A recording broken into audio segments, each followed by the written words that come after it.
बिस्मिल्लाहिर्रहमानिर्रहीम। मोहम्मद सरफराज दोस्तों की खिदमत हाज़र जी। मैं इस वेले बैठा मॉडल गल्ला मंडी चौक फुलरवन तहसील सफदराबाद जिला शेखपुरा। मेरे नाल ने हाफिज इरशाद गुजर साहब। ये इस मंडी का जोड़ा सेहरा है शुरू करन दा बनाण दा इन्हां दे सिर और ये मालक इन्हां नाल गल करते। हाफिज साहब सलाम अलैकुम जी और सलाम। हाफिज साहब थोड़ा जिहा उच्ची बोलना है, रिकॉर्डिंग होनी। अच्छा, पहला तो मैं शुक्रिया ये अदा करदा कि तुसीं साडे इलाके दे विच एक मॉडल चीज़ लिआए। हाफिज साहब ये दसो, ये जिहड़ी मंडी है हाँ ये किन्ने के एकड़ ते? ये जी 65 कनाल 6 मरले जगह गला मंडी दी। गल्ला मंडी गल्ला मंडी 65 कनाल 6 मरले। हाँ जी। ਇਹਦੇ ਵਿੱਚ ਦੁਕਾਨਾਂ ਕਿੰਨੀਆਂ? ਇਹਦੇ ਵਿੱਚ ਜੀ ਜਿਹੜੀਆਂ ਸਾਡੀਆਂ ਆੜਤ ਹੈ ਨਾ ਜੀ ਉਹ ਹੈ 100 ਤੇ 43 143 ਆੜਤਾਂ ਆੜਤ ਹੈ ਤੇ ਕੁਛ ਤਕਰੀਬਨ ਕੋਈ 100 ਦੇ ਲਗਭਗ ਜਿਹੜੀ ਕਮਰਸ਼ੀਅਲ ਦੁਕਾਨਾਂ। ਉਹਦੇ ਤੋਂ ਇਲਾਵਾ ਜਿਹੜੀ 150 ਦੇ ਕਰੀਬ ਆੜਤ ਆ, 100 ਦੇ ਕਰੀਬ ਕਮਰਸ਼ੀਅਲ ਦੁਕਾਨਾਂ। ਹਾਂਜੀ। ਉਹਦੇ ਤੋਂ ਇਲਾਵਾ ਕੋਈ ਰਹਿائشੀ? ਇਹ ਤੋਂ ਇਲਾਵਾ ਜੀ ਨਾਲ 5 ਏਕੜ ਰਕਬਾ ਜਿਹੜਾ ਉਹ ਰਹਿائشੀ ਮਨਸੂਬਾ ਬਣਾਇਆ। 5 ਏਕੜ ਇਹਦੇ ਤੋਂ ਇਲਾਵਾ ਰਹਿائشੀ ਮਨਸੂਬਾ ਜਿਹੜਾ ਉਹ ਵੀ ਮੁਸਲਕ ਆ। ਹਾਂਜੀ। ਤੇ ਇੱਥੇ ਕੋਈ ਹੋਰ ਫੈਸਿਲਿਟੀ ਜਿਹੜੀ ਆ ਜਿੱਥੇ ਆੜਤ ਹੋਵੇ ਉੱਥੇ ਗੋਦਾਮ ਹੋਣਾ ਚਾਹੀਦਾ? ਹਾਂਜੀ, ਗੋਦਾਮ ਵੀ ਹੈ ਵਿੱਚ। ਗੋਦਾਮਾਂ ਦੀ ਵੀ ਹੈ ਜਗ੍ਹਾ? ਗੋਦਾਮ ਵਿੱਚ ਰੱਖੇ ਹਨ ਜੀ। ਤਕਰੀਬਨ 2 ਏਕੜ ਰਕਬਾ ਜਿਹੜਾ ਉਹ ਗੋਦਾਮਾਂ ਵਾਸਤੇ ਰੱਖਿਆ। 2 ਏਕੜ ਗੋਦਾਮਾਂ ਵਾਸਤੇ? ਗੋਦਾਮਾਂ ਵਾਸਤੇ ਹਨ। ਅੱਛਾ, ਇਹ ਜਿਹੜੇ ਤੁਸੀਂ ਗੋਦਾਮ ਹੈ ਨਾ ਜੀ ਆਪਣਾ ਆੜਤ, ਇਹ ਕਿਸ ਤਰ੍ਹਾਂ ਤੁਹਾਡੇ ਤੋਂ ਲੈਣ ਦਾ ਤਰੀਕਾ ਕੀ ਹੈ? ਇਹ ਜੀ ਜਦੋਂ ਅਸੀਂ ਇਹ ਕੰਮ ਸ਼ੁਰੂ ਕੀਤਾ ਨਾ ਇੱਥੇ ਗੱਲਾ ਮੰਡੀ ਦਾ, ਹਾਂਜੀ, ਉਸ ਟਾਈਮ ਅਸੀਂ ਲੋਕਾਂ ਨੂੰ ਇੱਥੇ ਬੁਲਾ ਕੇ ਦੱਸਿਆ ਕਿ ਅਸੀਂ ਨਾ ਗੱਲਾ ਮੰਡੀ ਬਣਾਉਣ ਲੱਗੇ ਹਾਂ। ਅਤੇ ਫਿਰ ਜਿਹੜੇ ਸਾਡੇ ਤਲਕ ਵਾਲੇ ਜਿਹੜੇ ਲੋਕ ਇੱਥੇ ਜਾਣਦੇ ਸੀ, ਜਿਹੜੇ ਆੜਤਾਂ ਦਾ ਕੰਮ ਕਰ ਰਹੇ ਸੀ, ਉਹਨਾਂ 'ਚ ਭਾਈ ਇਰਫਾਨ ਬੈਠੇ, ਇਹ ਵੀ ਨਾਲ ਹੀ ਸੀਗੇ।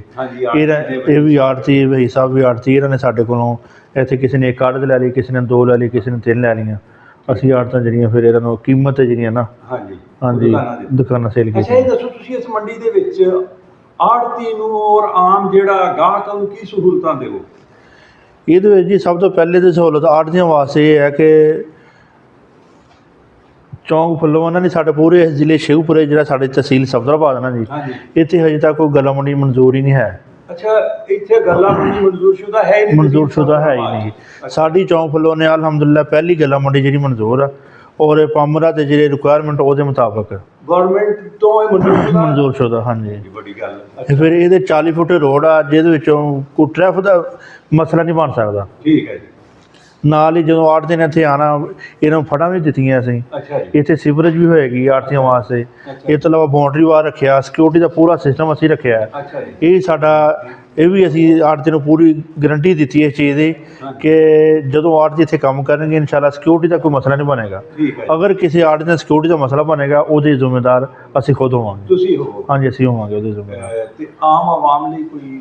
ਉਸ ਤੋਂ ਇਲਾਵਾ ਜਿਹੜੇ ਲੋਕ ਕਈ ਇਨਵੈਸਟਰ ਹਜ਼ਰਾਤ ਜਿਹੜੇ ਸਾਡੇ ਕੋਲ ਆੜਤਾਂ ਲੈਂਦੇ ਆ, ਜਦੋਂ ਇਨਸ਼ਾਅੱਲਾ ਹੁਣ ਮੰਡੀ ਕੁਛ ਲੋਕ ਆ ਹੁਣ ਹੀ ਕੰਮ ਕਰ ਰਹੇ ਆ, ਮੂੰਜੀਆਂ ਤੱਕ ਇਨਸ਼ਾਅੱਲਾ ਸਾਡੀ ਮੰਡੀ ਚੱਲ ਜਾਏਗੀ। ਪ੍ਰੋਪਰ ਚੌਂਕ ਕੋਈ ਬੰਦਾ ਫਿਰ ਕੰਮ ਨਹੀਂ ਕਰੇਗਾ, ਸਾਰੇ ਲੋਕ ਇੱਥੇ ਆ ਕੰਮ ਕਰਨਗੇ। ਉੱਥੇ ਕਰਨ ਉਹਨਾਂ ਦੀ ਉੱਥੇ ਦੁਕਾਨਾਂ ਜਦੋਂ ਮੰਡੀ ਇਲਾਕੇ 'ਚ ਮਨਜ਼ੂਰ ਹੋ ਜਾਂਦੀ ਨਾ ਜੀ, ਉੱਥੇ ਫਿਰ ਬਾਹਰ ਰੋਡ ਦੇ ਉੱਪਰ ਲੋਕ ਜਿਹੜਾ ਗੱਲਾ ਮੰਡੀ ਦਾ ਕੰਮ ਆ ਨਾ, ਉਹ ਰੋਡ ਦੇ ਉੱਪਰ ਨਹੀਂ ਹੋ ਸਕਦਾ। ਇਹ ਕਾਨੂੰਨ ਹੈਗਾ। ਕਾਨੂੰਨ ਹੈ। ਤੁਹਾਡੀ ਮੰਡੀ ਮਨਜ਼ੂਰ ਹੋ ਗਈ। ਹਾਂਜੀ। ਹੁਣ ਜਿਹੜੀਆਂ ਆੜਤਾਂ ਫੁੱਲਰਵਾਨੀ ਚੌਕ ਆ, ਕੋਈ ਕਰਾਰ ਵਾਲੇ, ਕੋਈ ਜੈ ਚੱਕ ਇਹ ਬੰਦ ਹੋ ਜਾਣੀ? ਇਹ ਤਾਂ ਹਾਂਜੀ, ਇਹ ਨਾ ਜੀ ਸਾਡੀ ਜਿਹੜੀ ਇਹਦੀ ਹਦੂਦ ਰਕਬਾ ਨਾ ਏਰੀਆ ਜਿਹੜਾ ਗੱਲਾ ਮੰਡੀ ਦਾ, ਇੱਧਰੋਂ ਵੜੈਚ ਪੈਟਰੋਲੀਅਮ ਪੰਪ ਹੈ ਮੜਿਆਲੇ ਤੱਕ ਸਾਡੀ ਹਦੂਦ ਹੈ ਇਸ ਮੰਡੀ ਦੀ। ਅੱਛਾ ਜੀ। ਇੱਧਰੋਂ ਜਿਹੜਾ ਆਪਣਾ ਮਾਂਗਾ ਡੋਗਰਾ ਜਿਹੜਾ ਨਾ, ਉਹ ਸਾਡੀ ਇਹਦੀ ਹੈ। ਔਰ ਇੱਧਰ ਖਾਨਗਾ ਰੋਡ, ਇੱਧਰ ਖਾਨਗਾ ਡੋਗਰਾ ਤੱਕ ਹੀ ਤਕਰੀਬਨ ਚੱਲ ਜਾਂਦੀ ਹੈ। ਠੀਕ ਹੈ ਜੀ। ਖਾਨਗਾ ਮੀਆਂ ਵਾਲੀ ਤੱਕ ਜਿਹੜਾ ਸਾਡਾ ਮਾਨਾ ਵਾਲਾ ਰੋਡ ਵੀ ਤਕਰੀਬਨ ਹੈ ਸਾਡਾ ਨਾ, ਸਮਝੋ ਲਹਿਣਾ ਸਿੰਘ ਤੱਕ ਜਿਹੜਾ ਨਾ, ਲਹਿਣਾ ਸਿੰਘ ਤੱਕ ਜਿੱਥੇ ਤੱਕ 171 ਤੱਕ ਹਾਂਜੀ ਆ ਜਾਂਦਾ ਹੈ, ਤਹਿਸੀਲ ਆ ਜਾਂਦੀ। ਹਾਂਜੀ, ਤਹਿਸੀਲ ਆ ਜਾਂਦੀ। ਉਹ ਮੰਡੀ ਦੀ ਹਦੂਦ। ਉੱਥੇ ਆਮ ਆੜਤੀ ਜਿਹੜਾ ਉਹ ਕੰਮ ਨਹੀਂ ਕਰੇਗਾ। ਅਸੀਂ ਹਾਂਜੀ, ਅਸੀਂ ਇਹਨਾਂ ਦੇ ਸਿਰਫ ਇੱਕ ਲੈਟਰ ਲਿਖ ਕੇ ਉੱਥੇ ਨਾਂ ਦੇਣੇ ਆ। ਹਾਂਜੀ। ਏਸੀ ਸਾਹਿਬ ਨੂੰ ਦਈਏ, ਪਾਮਰਾਂ ਦੇ ਜਿਹੜੇ ਸਾਡਾ ਜ਼ਿਲ੍ਹੇ ਦਾ ਸੈਕਟਰੀ ਹੈ ਉਹਨਾਂ ਨੂੰ ਦਈਏ, ਉਹ ਆ ਕੇ ਇਹਨਾਂ ਨੂੰ ਜੁਰਮਾਨੇ ਵੀ ਕਰਨਗੇ, ਇਹਨਾਂ ਦੇ ਕਾਨੂੰਨੀ ਕਾਰਵਾਈ ਵੀ ਹੋ ਸਕਦੀ। ਮਨਜ਼ੂਰਸ਼ੁਦਾ ਮੰਡੀ ਆ, ਪੂਰਾ ਸਿਸਟਮ ਕੈਮਰਾ ਜ਼ਾਹਰ ਹੈ ਜੀ। ਅਸੀਂ ਆ ਜਿਹੜੀ ਮੰਡੀ ਮਨਜ਼ੂਰ ਕਰਾਈ ਹੈ ਨਾ ਜੀ, ਇਹਦੇ ਵਿੱਚ ਅਸੀਂ ਮਾਰਕੀਟ ਕਮੇਟੀ ਦਾ ਦਫ਼ਤਰ ਬਣਾ ਕੇ ਦੇਣਾ। ਇੱਥੇ ਹਾਂਜੀ, ਇੱਥੇ ਬਣਾ ਕੇ ਦੇਣਾ। ਹਾਂਜੀ, ਉਸ ਤੋਂ ਇਲਾਵਾ ਜਿਹੜੀਆਂ ਪਾਂਬਰਾਂ ਦੀਆਂ ਜਿੰਨੀਆਂ ਰਿਕੁਆਇਰਮੈਂਟ ਹੁੰਦੀਆਂ ਨਾ ਜੀ, ਹਾਂਜੀ। ਉਹ ਬਾਜ਼ਾਰ ਜਿਹੜੇ ਅਸੀਂ ਉਹਨਾਂ ਦੇ ਨਾਂ ਕਰਾ ਕੇ ਦੇਣੇ ਆ। ਅੱਛਾ ਜੀ। ਮਸਜਿਦ ਅਸੀਂ ਉਹਨਾਂ ਮੁਕੰਮਲ ਬਣਾ ਕੇ ਦੇਣੀ ਹੈ। ਅੱਛਾ ਜੀ। ਹਾਂਜੀ, 4 ਦੀਵਾਰੀ ਇਹਦੀ ਅਸੀਂ ਮੁਕੰਮਲ ਕਰਕੇ ਦੇਣੀ ਹੈ। ਠੀਕ ਹੈ ਜੀ। ਹਾਂਜੀ, ਜੋ ਇੰਨੀਆਂ ਅਸੀਂ ਸਹੂਲਤਾਂ ਦੇ ਰਹੀਆਂ ਤੇ ਫਿਰ ਬਾਹਰ ਜ਼ਾਹਰ ਗੌਰਮੈਂਟ ਨੇ ਵੀ ਤੇ ਫਿਰ ਇਹਨਾਂ ਦਾ ਐਕਸ਼ਨ ਲੈਣਾ ਨਾ ਜੀ।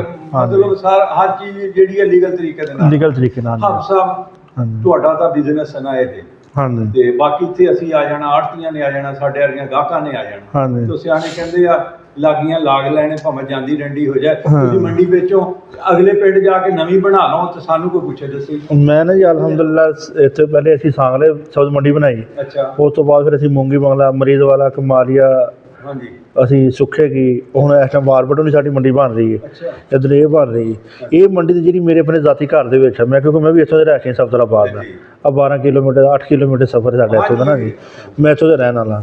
ਦੂਸਰਾ ਇਹ ਕਿ ਇਨਸ਼ਾਅੱਲਾ ਤਕਰੀਬਨ ਹੁਣ 1-2 ਮਾਹ ਦੇ ਵਿੱਚ ਅਸੀਂ ਇਨਸ਼ਾਅੱਲਾ ਇੱਥੇ 3-4 ਸ਼ੈਲਰ ਤੋਂ ਬਣਨ ਡੇ ਮੰਡੀ ਦੇ ਬਿਲਕੁਲ ਕਰੀਬ। ਹਾਂਜੀ, ਅਸੀਂ ਕੋਸ਼ਿਸ਼ ਕਰਨੀ ਐਸੇ ਮੰਡੀ ਦੇ ਨਾਲ ਹੀ ਅਸੀਂ ਉਹ ਜਗ੍ਹਾ ਲੈ ਲਈ। ਅਸੀਂ ਇਨਸ਼ਾਅੱਲਾ ਮੰਡੀ ਦੇ ਵਿੱਚ ਸ਼ੈਲਰ ਜਿਹੜਾ ਆਪਣਾ ਜ਼ਾਤੀ ਬਣਾਵਾਂਗੇ।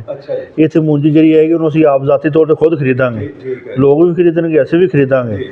ਅਸੀਂ ਇਨਸ਼ਾਅੱਲਾ ਇਸ ਕਾਰੋਬਾਰ ਨੂੰ ਇਨਸ਼ਾਅੱਲਾ ਆਉਣ ਵਾਲੇ ਵਕਤ 'ਚ ਸਾਡੀ ਕੋਸ਼ਿਸ਼ ਇਹ ਹੈ ਕਿ ਇਹ ਜਿਹੜੀ ਆੜਤ ਆ ਕੋਈ ਹੋਰ ਸਾਲ ਦੇ ਵਿੱਚ 1 ਕਰੋੜ ਤੋਂ ਉੱਪਰ ਤੱਕ ਦੀ ਜਾਏ। ਮਾਸ਼ਾਅੱਲਾ। ਔਰ ਇਨਸ਼ਾਅੱਲਾ ਜਾਏਗੀ ਅੱਲਾ ਤੋਂ। ਇਨਸ਼ਾਅੱਲਾ ਜਾਏਗੀ। ਬਾਹਰੋਂ ਲੋਕ ਬੜੇ ਕੰਮ ਕਰਨ ਵਾਸਤੇ ਆ ਰਹੇ। ਹੁਣ ਸਾਡੇ ਕੋਲ 2 ਆੜਤਾਂ ਜਿਹੜੀਆਂ ਬਣੀਆਂ ਇਸ ਟਾਈਮ ਬਣ ਰਹੀਆਂ, ਉਹ ਹਾਫਸਾਬਾਦ ਦੇ ਆੜਤੀ ਹੈ। ਇਸੇ ਤਰ੍ਹਾਂ ਕੋਈ ਆ ਜਿਹੜੇ ਬਾਹਰ ਪਿੰਡਾਂ 'ਚ ਲੋਕ ਬੈਠੇ, ਉਹਨਾਂ ਦੀ ਦੁਕਾਨਾਂ ਨਹੀਂ, ਉਹਨਾਂ ਨੇ ਇੱਥੇ ਜ਼ਾਤੀ ਕੰਮ ਕਰਨਾ। ਇਹ ਇਨਸ਼ਾਅੱਲਾ ਸਾਲ 2 ਸਾਲ ਦੇ ਵਿੱਚ ਇੱਥੇ ਪੈਰ ਰੱਖਣ ਨੂੰ ਜਗ੍ਹਾ ਨਹੀਂ ਹੋਏਗੀ ਇਨਸ਼ਾਅੱਲਾ ਇਸ ਮੰਡੀ 'ਚ। ਇਨਸ਼ਾਅੱਲਾ। ਇੱਕ ਗੱਲ ਦੀ ਮੈਨੂੰ ਸਮਝ ਆਈ, ਇੱਕ ਤੇ ਤੁਸੀਂ ਤੁਹਾਡਾ ਤਜਰਬਾ ਮੰਡੀਆਂ ਬਣਾਉਣ ਦਾ, ਜਿਸ ਤਰ੍ਹਾਂ ਤੁਸੀਂ ਗਿਣ ਕੇ ਦਿਖਾ ਲਈਆਂ। ਹਾਂਜੀ। ਤੇ ਦੂਸਰਾ ਜਿਹੜੀ ਗਵਰਨਮੈਂਟ ਤੋਂ ਮਨਜ਼ੂਰ ਸ਼ੁਦਾ ਆ, ਜੋ ਗਵਰਨਮੈਂਟ ਮਾਰਕੀਟ ਕਮੇਟੀ ਦਾ ਦਫ਼ਤਰ ਹੋਏਗਾ, ਸਹੂਲਤਾਂ ਸਾਰੀਆਂ ਹੋਣਗੀਆਂ। ਨਹੀਂ ਤੁਸੀਂ ਇਕੱਲਿਆਂ ਨਹੀਂ ਇਹਨਾਂ ਲੋਕਾਂ ਨੂੰ ਛੱਡੋ। ਹਾਂਜੀ, ਠੀਕ ਹੋ ਗਿਆ ਅਫਸਰ। ਅੱਛਾ ਅਫਸਰ, ਦੁਕਾਨਾਂ ਸਾਰੀਆਂ ਵਿਕੀ ਨਹੀਂ ਕਿ ਵਿਕਣ ਵਾਲੀਆਂ ਵੀ? ਤਕਰੀਬਨ ਸਾਡੇ ਜੀ 3 ਹਿੱਸੇ ਮੰਡੀ ਜਿਹੜੀ ਸੇਲ ਹੋ ਗਈ, 1 ਹਿੱਸਾ ਰਹਿ ਗਈ। 1 ਹਿੱਸਾ ਰਹਿ ਗਿਆ। ਅਗਰ ਕਿਸੇ ਨੇ ਖਰੀਦਣੀ ਹੋਵੇ ਤਾਂ ਤੁਹਾਡੇ ਨਾਲ ਰਾਬਤਾ ਕਰਨ ਦਾ ਕੀ ਤਰੀਕਾ? ਅਸੀਂ ਇੱਥੇ ਮੌਜੂਦ ਹੁੰਦੇ। ਮੈਂ ਵੀ ਇੱਥੇ, ਮੇਰੇ 2-3 ਦੋਸਤ ਨਾਲ, ਰਾਣਾ ਸਫਿਆਨ ਸਾਹਿਬ, ਵਿਕਾਸ ਭਾਈ ਹੈ ਸਾਡੇ ਇੱਥੋਂ ਚੱਬੇ ਤੋਂ ਹੀ, ਤੇ ਨਾਲ ਇੱਕ ਜਾਈਏ ਸਾਹਿਬ ਰਹਿਮਾਨਾਬਾਦ ਤੋਂ। ਇੱਥੇ ਅਸੀਂ ਮੌਜੂਦ ਹੁੰਦੇ। ਜਿਹੜਾ ਆਉਂਦਾ ਉਹਨੂੰ ਫਿਰ ਨਕਸ਼ੇ ਤੇ ਦੱਸੀ ਦਿਆ ਦੁਕਾਨ ਖਾਲੀ ਹੈ। ਨਕਸ਼ਾ ਪਿਆ ਜੀ? ਹਾਂਜੀ, ਨਕਸ਼ਾ ਪਿਆ। ਮੌਕੇ ਤੇ ਬੰਦਾ ਮੌਜੂਦ ਹੁੰਦਾ। ਅਗਰ ਕਿਸੇ ਨੇ ਦੁਕਾਨ ਲੈਣੀ ਹੋਵੇ, ਇਹ ਫਰੂਕਾਬਾਦ ਸਫਦਰਾਬਾਦ ਰੋਡ ਤੇ ਚੌਕ ਫੁਲਰਬੰਦ ਦੇ ਮਕਾਨ ਦੇ ਉੱਤੇ ਮੰਡੀ ਆ, ਇੱਥੇ ਆ ਕੇ ਲੈ ਸਕਦਾ। ਇਹਦੇ ਤੋਂ ਇਲਾਵਾ ਟੈਲੀਫੋਨ ਤੇ ਵੀ ਰਾਬਤਾ ਗੱਲਬਾਤ ਹੋ? ਟੈਲੀਫੋਨ ਨੰਬਰ ਵੀ ਹੈ, ਟੈਲੀਫੋਨ ਤੇ ਰਾਬਤਾ ਹੋ ਸਕਦਾ। 0346 45 45 45 83 904 ਇੱਕ ਹੀ ਨੰਬਰ। ਹਾਂਜੀ, ਰਾਬਤਾ ਕੀਤਾ ਜਾ ਸਕਦਾ। ਔਰ ਕਮਰਸ਼ੀਅਲ ਦੁਕਾਨ ਲੈਣੀ ਹੋਵੇ, ਗੋਦਾਮ ਲੈਣਾ ਹੋਵੇ, ਆੜਤ ਲੈਣੀ ਹੋਵੇ, ਕਾਫੀ ਸਹੂਲਤਾਂ ਜੀ ਇੱਥੇ ਪਹਿਲੇ ਹੈਗੀਆਂ। ਆਲੇ ਦੁਆਲੇ ਪੈਟਰੋਲ ਪੰਪ ਬੜੇ। ਹਾਂਜੀ, ਅਲਹਮਦੁਲਿਲਾ ਵੀ ਹੈ। ਕੰਡਾ ਸਾਹਮਣੇ, ਕੰਡੇ ਦਾ ਅਸੀਂ ਦੇਤਾ ਸਾਈ। ਅੱਛਾ। ਕੰਡਾ ਵੀ ਸਾਹਮਣੇ ਲੱਗਣ ਲੱਗਾ। ਕੰਡਾ ਵੀ ਲੱਗਣ ਲੱਗੇ। ਹਾਂਜੀ, ਉਹ ਇੱਥੇ ਇਨਸ਼ਾਅੱਲਾ ਲੱਗਣ ਲੱਗਾ। ਹਾਂਜੀ, ਚਲੋ ਜੀ, ਸਾਡੀ ਦੁਆ ਹੈ ਕਿ ਅੱਲਾ ਇਸ ਮੰਡੀ ਨੂੰ ਕਾਮਯਾਬ ਕਰੇ, ਕਿਉਂਕਿ ਜਦੋਂ ਵੀ ਕੋਈ ਸਹੂਲਤ ਆਉਂਦੀ ਹੈ ਇਲਾਕੇ ਦੀ, ਉਹ ਤਰੱਕੀ ਫਲਾਹ ਲਈ ਆਉਂਦੀ ਆ। ਹਾਫਿਜ਼ ਸਾਹਿਬ ਬਹੁਤ ਸ਼ੁਕਰੀਆ।